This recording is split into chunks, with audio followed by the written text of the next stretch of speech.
From AAAFx, this is Chris taking a look at the Dow Jones 30. You can see that the Dow Jones 30 did fall initially during the day.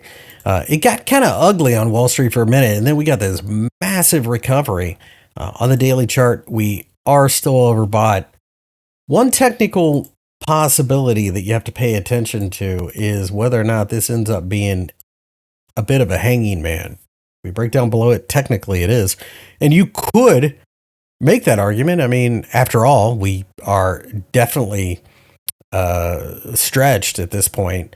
So breaking down below that could lead to some very resilient selling. Do I think it's a selling opportunity? Probably not so much, especially considering that we're at least trying to go higher.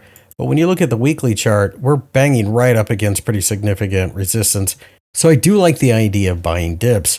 I'm still interested in 35,700.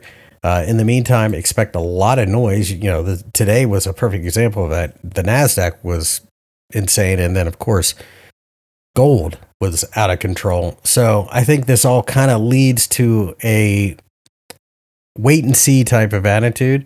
But I think when you look at the stock markets in general in America, you want to find value. And this just isn't it. That's a market that is running wild, and you need to find some type of pullback and stabilization before you really start to nibble at it. Keep in mind, this Friday is non-farm payroll Friday, so we could have a very choppy and sideways week.